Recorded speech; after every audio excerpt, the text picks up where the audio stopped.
Film की शुरुआत में हमें भविष्य का सीन दिखाया जाता है जिस वक्त तक इंसानों के लिए स्पेस में कहीं भी आना जाना एक आम बात है। अब मूवी की ओपनिंग सीन में हम एक ट्रांसपोर्ट शिप को भी देखते हैं जिसके जरिए कई लोग स्पेस में सफर कर रहे होते। हालांकि ये शिप ऑटो पायलट मोड पर चल रही थी और इसमें मौजूद सभी लोग क्रायोटोसिस स्टेट यानी कि ऐसी गहरी नींद की अवस्था में थे जिसमें लंबी स्पेस यात्रा के बावजूद उनकी उम्र बिल्कुल भी नहीं बढ़ती है। इस शिप में 2 पायलट्स नेम ओवेंस और फ्राई भी होते, साथ ही एक इमाम और उसके 3 बेटे भी। अब यहाँ हम जोन्स नाम के एक ऑफिसर को भी देखते हैं जो अपने साथ एक खतरनाक अपराधी रेडिक को पकड़कर ले जा रहा होता है और इन्हीं के साथ साथ पेरिस नाम का एक अमीर व्यापारी, एक टीनेजर लड़का जैक और एक शेरॉन और जीक नाम के पति पत्नी भी होते। पर अब जैसे ये शिप आगे बढ़ता है उसकी टक्कर कुछ मेटेओर से हो जाती है जिस वजह से शिप को काफी नुकसान पहुंचता है, जिस कारण फ्राई के साथ ओवेंस भी जाग जाता है और शिप की इस बुरी हालत को देखकर दोनों उसे संभालने की कोशिश करते हैं। लेकिन शिप पास के एक प्लैनेट पर क्रैश करने वाला था, इसलिए फ्राई शिप को हल्का करने के लिए पीछे के लोगों से भरे हुए चेंबर को शिप से अलग करने की बात करती है ताकि उनकी जान बच सके।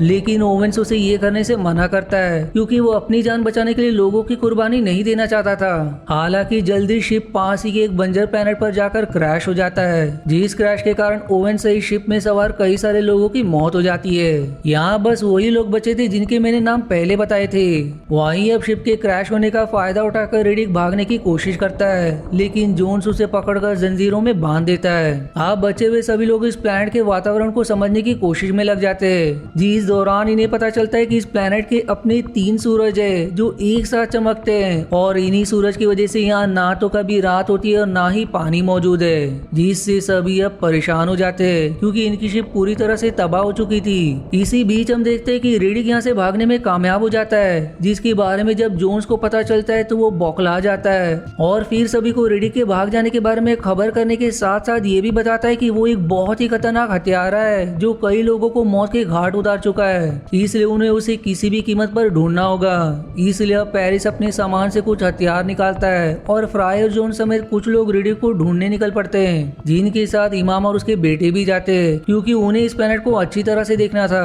हालांकि जैक, शेरॉन, जीक और पेरिस शिप के पास ही रुकते हैं, पर वहीं दूसरी तरफ जोन्स को दूरबीन के जरिए देखने पर पेड़ जैसा कुछ नजर आता है जिससे सभी खुश हो जाते हैं क्योंकि अगर उस जगह पेड़ है तो यहाँ पानी भी जरूर होगा। पर करीब जाने पर उन्हें पता चलता है कि वो पेड़ जैसी चीज असल में किसी विशाल जानवर के स्केलेटन है जिसकी सब लोग जांच करने लगते हैं। जिसी बातचीत के दौरान फ्राई जोन से बताती है कि वो अपनी जान बचाने के लिए शिप को लैंड कराते समय लोगों से भरे पिछले चेंबर को गिराने वाली थी, लेकिन उसकी इस बात को सुनकर जोन्स उससे कुछ भी नहीं कहता।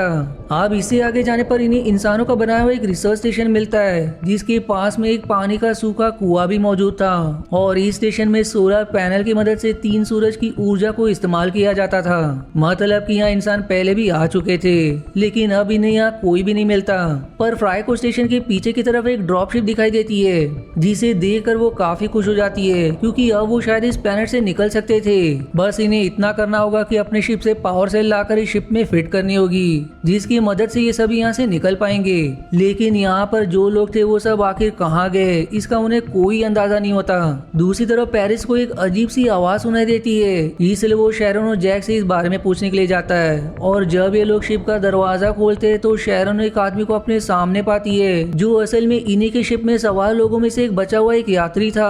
लेकिन अगली पल उस यात्री को जीक पीछे से शूट करके मार देता है क्योंकि उसे लगा था कि वो रेडिक है। अब यहाँ जब जीक को पता चलता है कि उसने गलती से गलत आदमी को मार दिया तो वो उसकी लाश को दफनाने के लिए अपने साथ ले जाता है जहाँ उसे जमीन पर एक छोटा सा गड्ढा दिखाई देता है। पर जब वो उसमें देखने के लिए झुकता है तो अचानक से उसे कोई चीज अंदर खींच लेती है और जब शेरॉन उसे ढूंढते वहाँ जाती है तो उसे वहाँ काफी सारा खून और रेडिक दिखाई देता है जिसके हाथ में चाकू थी। इसलिए शेरॉन को लगता है कि उसी ने जीक की जान ली है जिस वजह से शेरॉन वहाँ से चिल्लाते हुए भागती है और अब तक यहाँ जोन्स भी पहुंच चुका था जो रेडिक को तुरंत ही पकड़ लेता है। अब यहाँ पर हम देख पाते हैं कि रेडिक का चश्मा उतारने पर उसकी आंखें काफी तेज चमक रही थी जिस वजह से उसे रोशनी में कुछ भी ठीक से नजर नहीं आ रहा होता। दरअसल रेडिक की आंखें सर्जिकली मॉडिफाइड होती है जिस वजह से उसे रोशनी में काला चश्मा लगाकर रहना पड़ता है, लेकिन वो अंधेरे में सब कुछ काफी साफ साफ देख सकता था। आप शिप में कैद रेडिक से फ्राई सवाल करती है कि उसने आखिर जीक की जान क्यों ली, जिस पर रेडिक उससे कहता है कि ये सच नहीं है, उसने कई लोगों को मारा है है, लेकिन उसने जीक की जान नहीं ली है।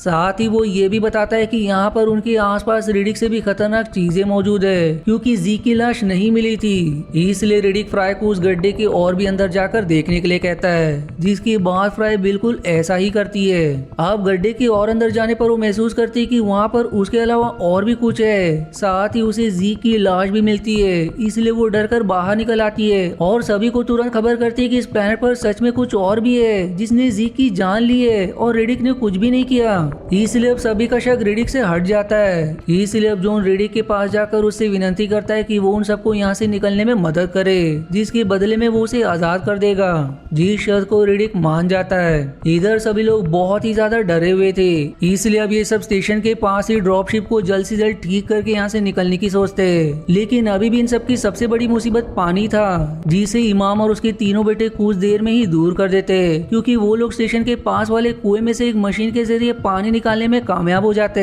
अब पानी मिलने के बाद सभी अपने काम में लग जाते। जिस दौरान जोन्स फ्राई से कहता है कि रेडिक एक हत्यारा होने के साथ साथ एक खुशहाल पायलट भी है, इसलिए हमें उस पर बिल्कुल भी भरोसा नहीं करना चाहिए, क्योंकि वो शिप के ठीक होते ही किसी भी समय उसको लेकर यहाँ से निकल सकता है। लेकिन जब रेडिक वहाँ पहुँचता है तो फ्राई उससे इस बारे में पूछ बैठती है, जिस पर फ्राई ब्लंटली कहता है कि ये सच है कि मुझ पर भरोसा नहीं किया जा सकता। लेकिन जिस जोन्स को तुम सब ऑफिसर समझ रहे हो वो असल में एक लालची इंसान है, जो उसे पकड़कर सिर्फ इसलिए ले जा रहा है क्योंकि रेडिक के ऊपर काफी अच्छा इनाम रखा गया है। अब रेडिक की इस बात को सुनकर शेरन समझ जाती है कि वो जोन्स और रेडिक दोनों में से किसी पर भी भरोसा नहीं कर सकती है। दूसरी तरफ हम इमाम के छोटे बेटे को देखते हैं, जो घूमते घूमते उस स्टेशन की एक अंधेरी जगह पहुंच जाता है, जहां अचानक से उसके ऊपर कुछ उड़ने वाले ढेर सारे क्रीचर्स हमला कर देते हैं और फिर देखते ही देखते वहां से गायब हो जाता है। इधर अपने बेटे के गायब होने की वजह से इमाम काफी चिंतित हो रहा था, इसलिए अब सभी उसके साथ तलाश करने के लिए स्टेशन के बेसमेंट में पहुंचते हैं, जहां उन्हें काफी सारे लोगों के कंकाल दिखाई देते हैं, जिससे अब इन्हें पता चलता है कि इस प्लैनेट पर अंधेर में रहने वाले कुछ खूंखार क्रीचर्स भी रहते हैं, जो उजाले में नहीं निकलते, और उन्होंने इस स्टेशन के लोगों का ये हाल किया था। साथ ही फ्राई को पता चलता है कि इस प्लैनेट पर हर 22 साल में तीनों सूरज पर एक साथ ऐसा ग्रह लगता है कि यहाँ अंधेरा हो जाता है, और तभी ये क्रीचर शिकार पर निकलते हैं। और 22 साल पहले ग्रहण के दौरान ही इन क्रीचर्स ने स्टेशन के लोगों का शिकार किया था, और अब किसी भी समय फिर से वही ग्रहण लगने वाला है, जो कितना लंबा होगा ये किसी को भी पता नहीं होता।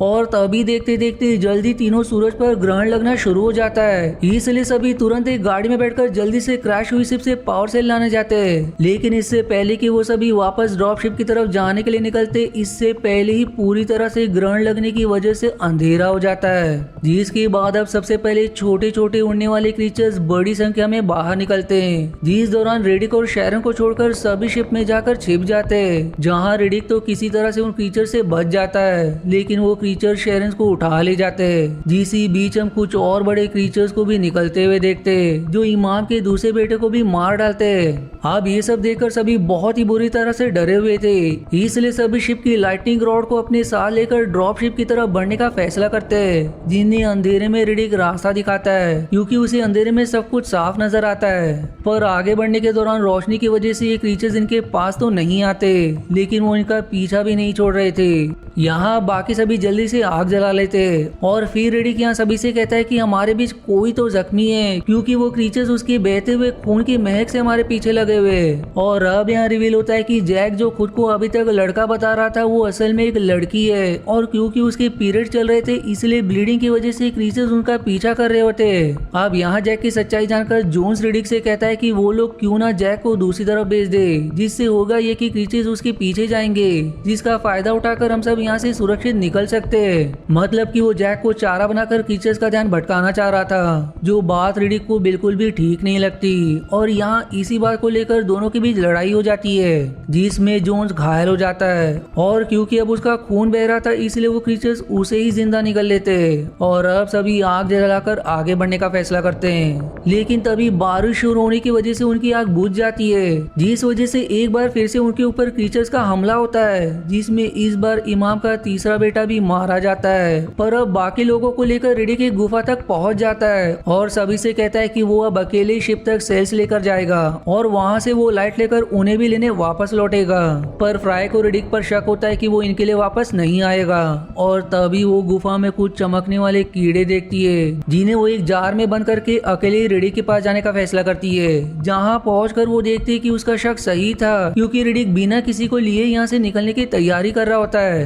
अब यहाँ रिडिक फ्राई को अपने साथ आने के लिए कहता है पर अब फ्राई अपनी पुरानी गलती को फिर से दोहराना नहीं चाहती थी, इसलिए वो रिडिक से विनती करने के साथ साथ उसे लड़ती भी है, जिस वजह से आखिर में रिडिक को उसकी बात माननी ही पड़ती है। इसलिए वो उसके कहने पर उन लोगों को लेने के लिए जाता है जहाँ उसके ऊपर क्रीचर्स का हमला भी होता है, लेकिन रिडिक खुद उनका सामना करता है और बाकी लोगों को भगा देता है जो ड्रॉप शिप तक पहुंच जाते हैं। लेकिन फ्राई अब रिडिक को उनके साथ ना देखकर उसे लेने पहुंचती है जहाँ वो देखते है कि रिडिक काफी घायल हो चुका था, इसलिए वो खुद एक कट मारकर उन क्रीचर्स को अपने पीछे लगा लेती है ताकि रिडिक वहां से निकल सके। अब यहाँ रिडिक को फ्राई के बलिदान से काफी दुख होता है जो इन लोगों को सही सलामत यहाँ से निकालना चाहती थी, इसलिए रिडिक तुरंत शिप के पास पहुंचता है जिसके अलावा सिर्फ इमाम और जैक ही बचे हुए थे। इसलिए फिर रिडिक जल्दी से स्पेसशिप स्टार्ट करके उस जगह से निकल जाता है। अब इस दौरान हम देखते हैं कि शिप की इग्निशन की आग से उसकी तरफ आ रहे काफी सारे क्रीचर्स बुरी तरह से झुलस जाते हैं, जिसके बाद फिर जैक रिडिक से सवाल करती है कि अगर अथॉरिटी उसके बारे में पूछेंगे तो वो उनसे क्या कहेंगे, जिस पर रिडिक उससे कहता है कि उनसे कह देना कि रिडिक उस प्लेनेट पर ही मारा गया।